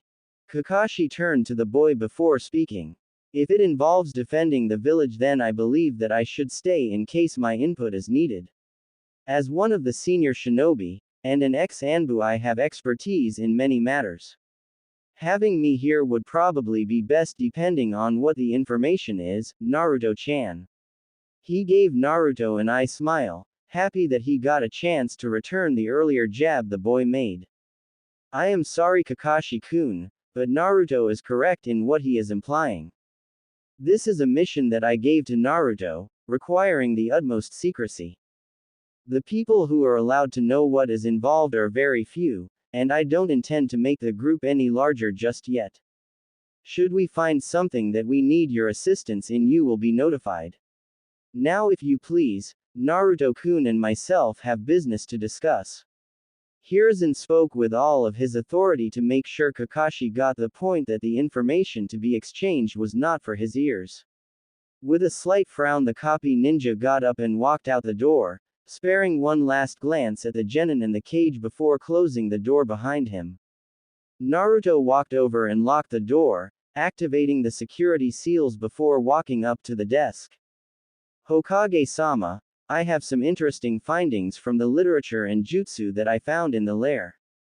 It seems it was a testing area for two experimental subjects. The first, he placed one of the 2 pages on the desk before continuing. Quote, seems to be some sort of seal that enhances the bearer's strengths, but also subjects them to the will of the one who gives them the seal, provided that person puts a portion of his own essence into it. As you can see on this list, there was extensive testing using poisons that would weaken the subject's will, as well as enhancement seals and soul-splitting jutsu. He noticed the small tick in the Hokage's eyebrow and grew instantly suspicious. You've seen this before, or the effects? Sarutobi sighed. The boy already knew far more than he would have liked a genin to know, but he could sense the boy's loyalty to the village. It was almost palatable. Maybe not loyal to the villagers, but he would definitely never betray the village like certain others who strove only for power. Yes, Naruto, I have seen a portion of its effects. We have one of the affected in this village. Many don't trust her because of her involvement with a traitor, but she is one of our most loyal ninja regardless of what others think. I believe she was given an early version of this as, while she does show signs of pain every once in a while, she has for the most part kept it at bay. I see. If you would allow it, and if she allows it, I would like to study her infliction a bit. With all of the makings of it here, we may be able to reverse engineer it, and find a way to subdue it if not remove it altogether. He could see the shock in the old man's eyes. Apparently he was still getting used to Naruto's newly found brain. Shaking out of his startled daze, Sarutobi turned his attention back to the paper, reading it over before looking back at the blonde. You said there were two. Ah, yes, almost forgot the second. He placed the last sheet on the desk. It seems to be akin to the Yamanaka mind transfer jutsu, though much more potent. It's almost like the person was trying to permanently take over someone's body. I don't know why, but that is the best explanation I could come up with. Sorry OG-san. Naruto felt a bit ashamed that that was the best he could surmise, but got confused when he saw how pale the old man had gotten. OG-san. Naruto, what I am about to tell you cannot leave this room. Understood. A nod for an answer was his sign to continue. You no doubt know of the traitor Orochimaru. Another nod. He was an over-ambitious student of mine that ended up being chased out of the village because of inhumane experiments he had been conducting. The first item you brought up was his cursed seal. I know that this must have been an earlier version, and I will admit I have no idea of most of its capabilities, but what we have found is that the later versions make a person an unwilling. What it takes to activate though, we never found out. Sarutobi sighed as he looked at the next sheet. The second piece of information is an affront to humanity and never should have been dreamed up. You are correct in your analysis of its main goal. That being to take over a body completely by devouring the previous soul, thus allowing one to jump from one body to the next as often as one wants, but in doing so destroying the souls of those whose bodies you've abducted. A cold shiver went down Naruto's spine at the thought of someone using such a technique. Sure, it had the benefit of becoming basically whoever you want to be, and never having to worry about old age, but at what cost? It was clear to him that this Orochimaru would have to be stopped, but how do you know who to look for when the man could be anyone? He put that thought aside though, as he was more worried about things closer to home. As disturbing as this all is, I would still like to meet the person with the seal on them. While you work on getting that set up, I'm going to see if I can make heads or tails of what I found based on what you've told me. I'll leave a clone here. If you need me, just let it know and it will make sure I get the message. Now, if I may be excused. Before he could leave, he watched the Hokage begin to fill out another sheet similar to the one filled out after the completion of his first S-rank mission. Holding it out for Naruto to take, he answered the unspoken question. Your tasks for this mission are far from over, as this will be an ongoing investigation until you've found out everything you can from what you've looked through, or a more qualified person shows up to relieve you of your task. You will be paid for the mission as an ongoing investigation. Meaning when you find more information, and if it is deemed worthy of a reward, I will fill out another sheet and the notes will be added to this mission's file. Again, I remind you that everything involving this mission is top secret unless I myself give you leave to speak of it. Understood, Hokage-sama. I'll see you later, OG-san. Hiruzen watched the boy retreat out the door before allowing himself a small sad smile. He hated having to put such a task on such an innocent child, but there really was no one else, and he was unfortunately not as innocent as he seemed. Anko and Ibiki were still investigating the remains from the lair along with their own interrogation duties, and all other qualified shinobi we either out on missions or haven't been back to the village in years. Tsunade, Jiraiya, I could really use your help about now. He gazed out the window, noticing a small speck on the horizon. Looks like more work is on the way. Well, I guess I didn't accept this position for the long vacations. Sighing, he locked up the two sheets that held the detailed information Naruto had given him before turning back to his paperwork to keep busy until the new message came. A small feeling of dread seemed to fly along with it. Naruto sat in his room, meditating, as memories of the information he discovered ran through his head. He was linking what he'd read from the scrolls and books with what he saw in the lair. It would be a slow process, but by taking what his clones had learned after dispelling them, he allowed himself to make links that he hadn't seen initially. From the detailed explanations of the experiments, to the twisted results they showed, he was systematically reconstructing parts of the life of a madman in his head. His hopes were that when he was finished he could find out exactly how the seal worked and find a way to cage its effects if he wasn't able to abolish them altogether.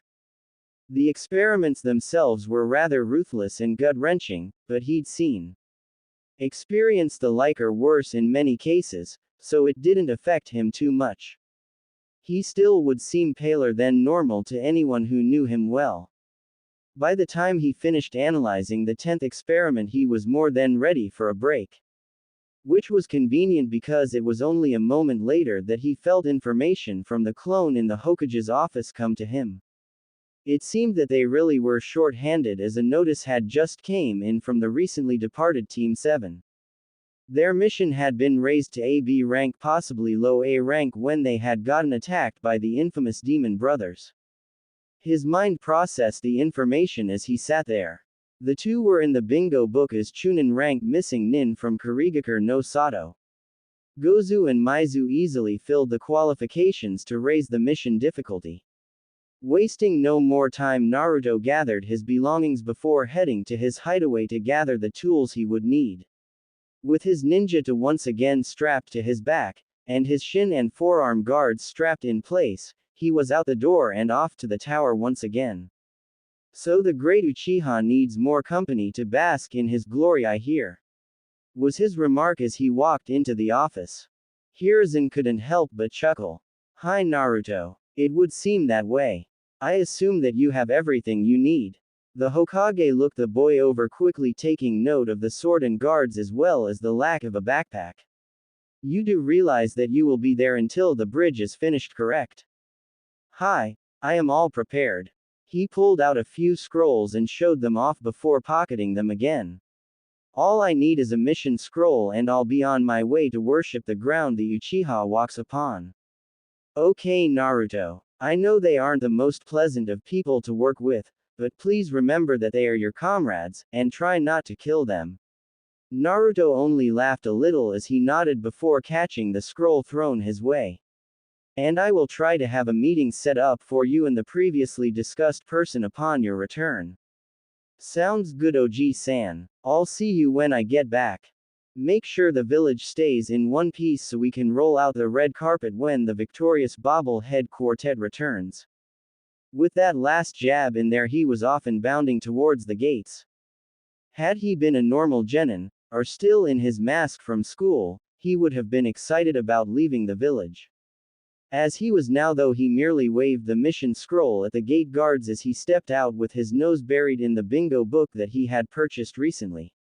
The Demon Brothers were missing nin after all, so chances of there being others on this little tour would be very high. He focused on the Kurigakure ones specifically as the nins would probably want to work with other nins that they would be familiar with, or at least share some background with. Momochi Zabuza, Demon of the Bloody Mist. Rank Jonin. Tomatsu Uesugi, Herald of the Squall. Rank Chunin. Kafu Oba, Blood Red Tide. Rank Jonin. Damn, all these guys have nicknames. Now that I think about it, the Konoha Jonin seem to have nicknames too. Maybe I should start thinking of one for myself, or are they normally given to you by someone? Huh, oh well, looks like I'm going to have company before I need to worry about that. With one last push of a branch he spun around in the air, blocking the numerous projectiles coming his way with a kunai in each hand. His assailant appeared on the branch he just left and stood facing him. Ah, Kafu-san, I was just reading about you. Naruto addressed the man while waving his bingo book in the air. You're pretty famous. I'll admit I'm slightly impressed, Gaki, but you are far from being a hunter nin. I'll let you go with a free pass this time and a warning. This route is off limits as of now. Turn back home and I'll let you off the hook just this once. Ah, but I really wanted to see my friends. Maybe you saw them. One was probably scratching away fleas and carries a little dog with him, the other boy probably had a storm cloud permanently raining on his parade. You wouldn't have been able to miss the bright pink hair of the girl though. Wouldn't be able to miss her squealing either, no doubt. They would have been traveling with a one-eyed roster and an old drunk. You sure have a funny way of talking about your friends there, kid, but it is rather amusing. They did pass by here not too long ago. I was told by my employer to let them through since he wanted to know that they died with a little hope of reaching their destination. For some reason he seems to have a fetish for crushing people's hope. Kafu chuckled out. Well, if you're not going to let me pass, and I won't go back to the village without completing my mission, I guess there is only one thing left to do.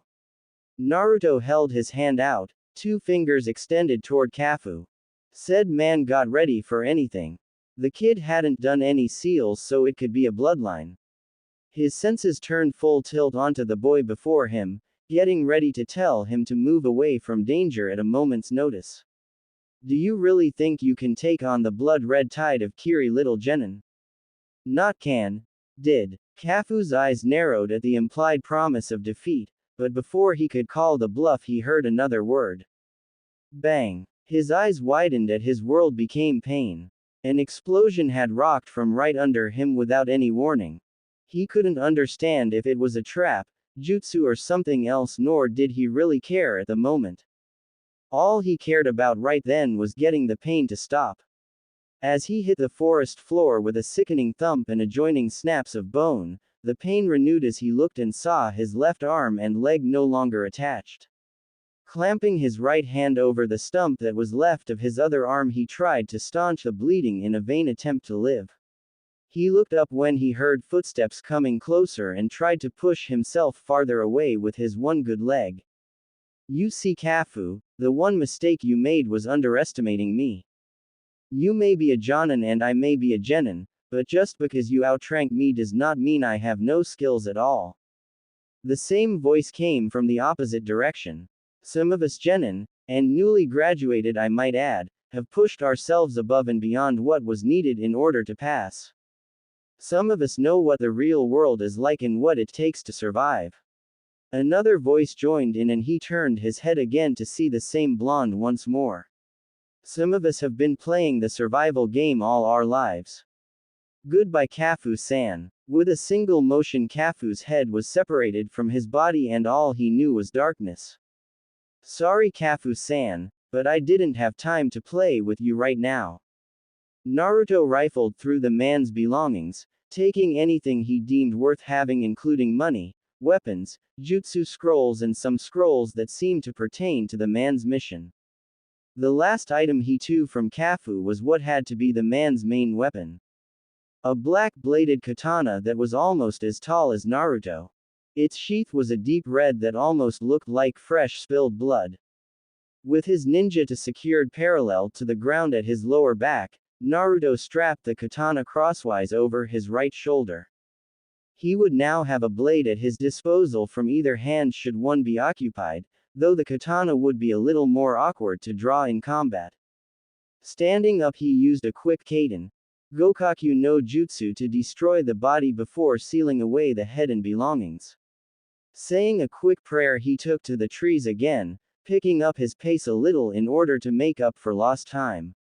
He wanted to make sure he caught up with them faster now, as he knew there would be more jonin-level trouble ahead of them, more than one if they were unlucky. Kakashi was not having fun. He was currently watching as his genin team was attempting to fight off Zabuza's Mizu Bunshin. He sent for backup, but with missions picking up the way they had been lately, there was little hope of it coming today, let alone right this minute. He could only reflect on what had happened and hope that his students would have the sense to run away. That was looking highly unlikely though.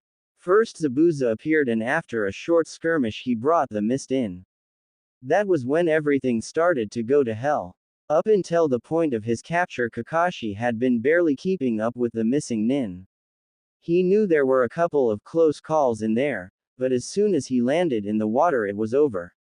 Water was Zabuza's main element, which gave him the home field advantage. As soon as Kakashi's head poked out of the water it was already too late. The water prison was forming, and before he could come up with a counter, he was trapped. It was then that he had told his team to make a run for it. Sakura and Kiba were clearly shaking. Tazuna was nearly pissing himself, but to his dismay it was the Uchiha that turned out to be the dumbest one of the group. He arrogantly strode to the front of the line and demanded Zabuza let his sensei go. Kakashi wasn't stupid. He knew that the only reason the boy wanted him free was because he saw his Sharingan. No doubt he was going to whine about it the entire trip. That is if the trip didn't include 4 spirits going to the afterlife together. Though he still figured the boy would demand answers even then. He had been further horrified when Zabuza created more Bunshin and began attacking the trio of genin. Merely toying with them. Even though they were only Bunshin, they were still a lot stronger than any mere genin. All they ended up accomplishing was earning a new set of scars, and sealing their fates as Sasuke taunted the amused demon more. It seemed that this would be the end. He could hear the pipes of the afterlife playing a sad tune for them already. No, he really could hear someone playing pipes. He did his best to turn his head out towards the water, noticing as Zabuza did the same. The Bunshin, being distracted in the same manner, were taken out, but the 3 genin with little trouble because of that. Though when Sasuke tried to charge out to take on the main body of the Kiri-nin, he found that the water there wasn't nearly as shallow as he had thought based on how the enemy ninja was simply standing on it. Fuming and now soaked, he waded back to the shore as he tried to think of a way to get out there and beat the man to a pulp. Both of the elder ninja ignored the fuming ninja though as a shadow started to form out of the dispersing mist. As the figure got closer, Kakashi was able to make out small details. Whoever it was a ninja, that much was certain. They were walking on the surface of the water towards the group. They were also rather short, looking to be about the size of his own students. What really threw him off though was that the person was alone. Surely Hokage-sama would have sent more than one person as backup. Then the mist cleared away from the figure and Kakashi's heart sank. There was the telltale blonde hair, blue eyes and whiskered cheeks of Uzumaki Naruto, calmly playing a tune on a set of panpipes. Now there would be a number of 5 bodies for Konoha to retrieve, and there was nothing Kakashi could do about it. Zabuza on the other hand was not just idly musing over the blonde. No, he was searching the area for any more chakra signatures. He had seen what was strapped on the boy's back and he didn't want to be surprised by any group that could take out Kafu. He may not have been one of the 7 swordsmen like Zabuza, but he was no slouch of a ninja either, maybe a bit overconfident though. The whole time he was searching, Naruto was getting closer. It unnerved Zabuza how calm the boy was. Either he was stupid like that raven-haired brat or he was very trusting of his companions. Something told him to be wary of the blonde and he wasn't going to dismiss his gut feeling. Creating a few more Mizu Bunshin, he had them surround the boy before he got too close. "What is your business here, brat?" One of the clones addressed Naruto, who in turn simply stopped playing his music and calmly stowed his pipes away. Angling his body out to look around the Bunshin, he spotted Kakashi in the bubble of water. "Ah, so I finally caught up. No offense, but with Tazuna-san in tow I didn't think you would make it so far this fast. You idiot, get out of here, you're no match for Zabuza. Get whatever backup you came with and report to the Hokage." Kakashi resigned himself to his fate. But Kakashi-san, I wanted to play a little. Let me have some fun before you shoo me off." Without even seeing a movement from the boy, all of the clones suddenly broke into water and splashed away. Both jonin stared wide-eyed now. Here was a genin who had just taken out clones of one of the 7 swordsmen. Sure, they may not have been a full-powered ninja, but that didn't make them pushovers. Naruto once again walked slowly towards the pair. When he was about 10 feet away, he stopped and looked at Zabuza. "Won't you let him go, please? I really don't want to have to do anything drastic. Get lost, kid, before I decide you really are a threat." "Ah, so you were considering it already.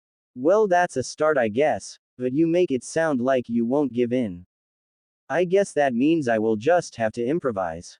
Now, Naruto wasn't a moron, as I'm sure you've figured out by now. He knew that the seven swordsmen of the mist were extremely deadly, and chances of him surviving a fight with one were between slim and none, but he wouldn't have to fight one at all. Making a few hand seals, his chest puffed out. Futon.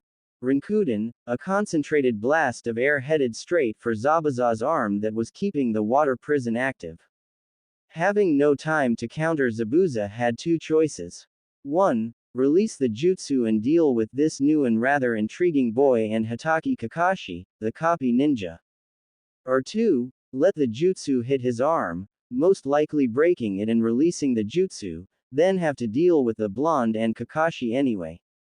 Well, that was a rather obvious decision for him as he jumped back away from the blast, allowing the compressed air to sail harmlessly by him, but before he could get his bearings back though he was hit with another blast of air from the direction of his former prisoner. Futon. Daitapa, the blast sent him into a tree on the shore, knocking him into a daze for a couple seconds, but that was all Kakashi needed as kunai shot out and disabled Zabuza's arms and legs. Slumping to the ground, he watched as the two walked to him. So I guess this is the end of the fun, huh? Hi. Find peace in death, Zabuza-san. Kakashi brought up a kunai and was about to take the man's life but dove out of the way instead as a couple senbon struck Zabuza's neck. The missing nin's eyes went wide before he slumped lifelessly to the ground. A small figure wearing an Anbu-style mask jumped down beside the corpse and bowed at Kakashi. I thank you for your assistance in the death of Momochi Zabuza, and apologize that I could not get here sooner. He seems to have caused you quite a bit of trouble. Kakashi rubbed the back of his head in embarrassment. Heh. Don't worry about it, Hunter-san. It all worked out in the end, right? Indeed. They both looked over to where the blonde was checking the corpse. Well, he definitely seems dead. I congratulate you on your skills. Hunter-san. The Hunter nin's eyes widened even though none of those present could see it. Naruto started towards the ninja. Tell me, Hunter-san, how long have you been after this one? Before Kakashi or Naruto could react, the Hunter nin shunshin to the body of Zabuza, then grabbing onto him shunshin away. HMPH. That one does have some skills after all. The other genin and Tazuna had just reached the two in time to see Naruto before he had a chance to mask his anger. They stopped a bit short, suddenly feeling slightly uneasy. That all changed though when he smiled again and turned to them. Well, now that that is over with, what say we get a move on to Tazuna's place so we can get on with this mission? What are you doing here, Dobi? We were doing fine without you. Sasuke, arrogant as usual. And his personal cheerleader right on cue. Yeah, didn't you see how Sasuke-kun took out all those guys? He was so cool. Surprisingly, Kiba had nothing to say, nor did Kakashi apparently, as he collapsed forward to land face first in the dirt. Shit. Looks like I used my eye a bit too much. You're going to have to carry me with you. Sorry. The jonin said a bit sheepishly. Easy enough. Kage Bunshin no Jutsu. A few clones popped up and soon had Kakashi slung between them. On their way past him, Naruto, as an afterthought, pulled Kakashi's Hitai-ite back over his eye, much to the jonin's relief. As they made their way to Tazuna's village, Naruto looked at his comrades. The different emotions were easily read on everyone's faces. Kakashi was the most reserved, but looking closely he could see his eyeball moving under his closed eyelid. He may be resting, but his mind was still working feverishly. The Uchiha was still walking with his nose in the air, despite how torn up he was from the fight with Zabuza's clones, and of course the Banshee was right beside him, stroking his ego, seemingly unaware that she had almost died a few minutes ago. Meanwhile, Kiba was talking to Akamaru about how he decimated those Bunshin. Lastly, Tazuna was looking around, scared out of his wits. Naruto sighed. Out of everyone here, only Kakashi, himself and surprisingly Tazuna, were the only ones doing remotely the right thing. The other three genin being too openly full of themselves after their first day of real fighting. Naruto. Kakashi whispered with his eye still closed. He addressed the masked jonin without turning his head. Hi. I need to talk to you when we get to Tazuna's house, alone. Hi. Unfortunately his ears weren't the only ones to hear the statement. Why should the Dobi get a private lesson when it can go to someone more worthy? Like myself. The always arrogant Uchiha unfortunately was one of those people. Sasuke, the only thing you are worthy of is you are right now as fodder. Drop our ego and take a look around for once. Maybe just maybe you'll actually see an attack coming before it hits you. Naruto was in no mood to hear the boy's high and mighty talks right now. Don't you talk to Sasuke-kun like that. He is more worthy of a private lesson than you'll ever be, Naruto Baka. With an attitude like that, it's no wonder your parents left you. Sakura would have no idea that she was closer to death at that moment than during any point of their fight with Zabuza. Upon hearing her statement, Kakashi's eye widened as he shot out his arm and caught Naruto just as he was about to rush her. Naruto was gritting his teeth in anger at the pink-haired bitch, but luckily Kakashi had caught him before he made a rash move. Taking some calming breaths before he could make a mistake, he leveled his glare on Sakura, who had enough sense to back away a little. Sakura, do not presume that you know even a second of my life or that of my parents. I may not know who they are, but you certainly don't either. So until anyone has a definite answer of who they are and what they are like, don't you dare belittle them. With a little key added in, Sakura was soon hiding behind Tazuna. Naruto just scoffed at her actions as he motioned for Tazuna to continue. After another hour of walking, they finally arrived at Tazuna's house on the edge of a dilapidated village. They were welcomed by Tazuna's daughter Tsunami, who wore an obviously fake smile. Though she was genuinely happy that her father arrived safely, you could see the stress behind her features.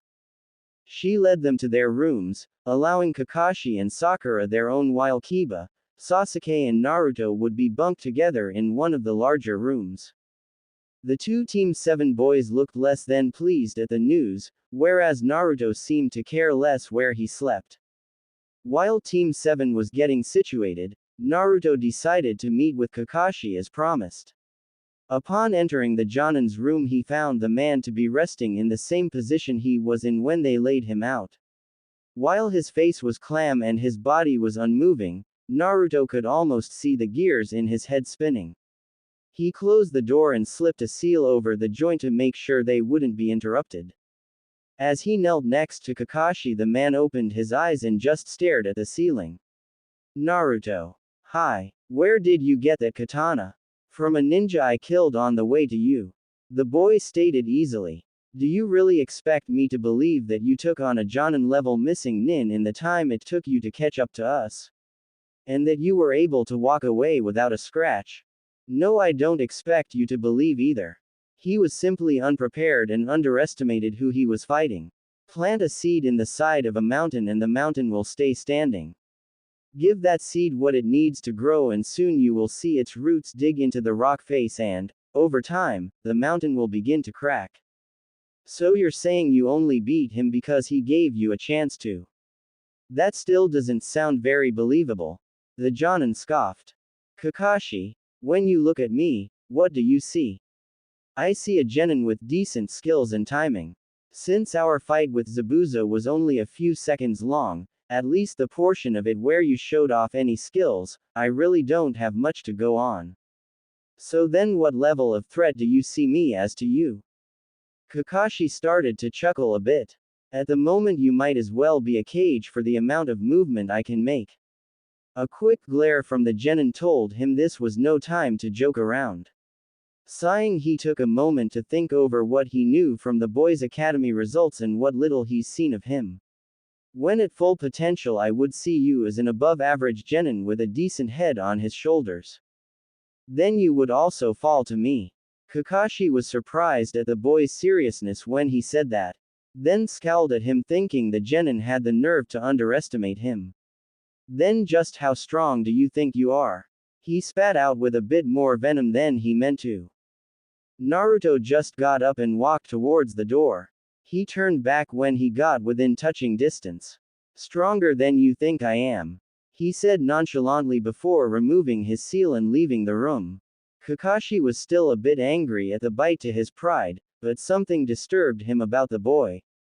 Not once did he portray any emotion. He never let his voice raise in anger or show any sign of fear. As he went over their conversation, along with recent events and revelations, the only thing he could think of was that Naruto was right. Had he fought against the blonde, he would have conserved his energy by lowering his level a bit. That could have easily been his downfall. It was the same way many ninja had died in years past, and was certain to be their fatal mistake in future years as well. It dawned on him then exactly what Naruto had done all these years. It was the ninja's greatest tool after all, deception. By dinner that night, Kakashi was capable enough to use his own hands to eat, though he had to be carried to the table. The meal was meager, but from what they saw of the village, it was probably the normal for this area. The only disturbance that came from the meal was from a small boy that had arrived not long before they sat down. Inari was Tsunami's son and seemed to be rather quiet, along with almost matching Mr. Moody with his brooding. It wasn't until halfway through dinner that the boy slammed his hands on the table and glared at the ninja. Then without a word he stood up and disappeared from the room. Is he mute? Kiba asked in general. A simple statement was enough to make Tsunami sob a little and cause Tazuna to glare at the table in front of him. Kiba, clearly finesse isn't your game, so you may want to tone it down while you are here. Tazuna-san, Tsunami-san, if you don't mind, would you explain the situation? Talking about it may help more than bottling it up. The adults searched the boy, wondering just where he was coming from, while Kiba was gritting his teeth. It was Tazuna who broke the silence first, telling them about the boy's past and how Gato had his father figure killed right in front of the whole village. He talked about how Gato was driving their economy into the ground while the man himself got fat off of the money they managed to scrounge together along with his own illegal dealings. Then he came to how the bridge he was building was possibly their last hope of ever getting out from under a tyrant's thumb. Throughout the entire explanation, Naruto was gripping the edge of the table tighter and tighter until his knuckles were white from the strain. When Tazuna's story ended, Tsunami was crying a bit into her hands while Tazuna himself had balled his hands into tight fists. If there were a way to get rid of Gato, our lives wouldn't have to be this way. I am starting to believe that if we do ever finish this bridge, he will just find another way to take money from us. All we can do is hope for the best and push forward. You should just realize when you have your betters around you and do as they demand. Smack. Sasuke didn't get to finish as an irate Naruto punched him into a wall. If I ever hear you say something like that again, I swear you won't live to see another sunrise. Sasuke was doing his best to glare at Naruto, but the effect was lessened drastically as he held his swelling jaw in pain. Kakashi-sensei, did you hear that? Naruto just made a threat on Sasuke-kun's life. That is against the laws of Konoha. Like a loyal dog, Sakura was at her master's defense immediately. Hi, it is Sakura. I will be sure to take it up with his jonin-sensei when we get back, so don't worry. Naruto will get the proper punishment he deserves. Kakashi smiled at the girl as she turned to Naruto and gave him a smirk. To her surprise, Naruto smirked right back. Go ahead, Kakashi. I deserve it. I'll take any punishment my jonin-sensei deems appropriate. Giving a small chuckle, he walked out of the house. It wasn't until a few minutes after the door was shut when Sakura realized what was said. But Kakashi-sensei, Naruto Baka doesn't have a jonin-sensei. You say something, Sakura. Sakura's jaw hit the floor. Her own sensei wasn't going to defend her true love. She sat in stunned silence trying to think of what that meant. Technically, Kakashi had agreed to follow the right steps for discipline according to Konoha's laws, but said laws were never adjusted to allow for the possibility of a genin with no sensei in the ninja ranks. which meant a man that was trusted with their care had knowingly followed a loophole, essentially allowing Naruto to get away with hitting his own student without punishment. Looking over at Sasuke, she could see the registration with that same fact dawn in his eyes as he now glared at Kakashi. Well, I think we should turn in for the night. We'll be getting up early tomorrow and you will all need all the rest you can get now. In the morning I will tell you all a little secret I know and we'll begin some training exercises. With the help of Tazuna, Kakashi made his way to his room as his stunned and angry team split up into theirs. Completely forgetting that they were down by one member at the moment.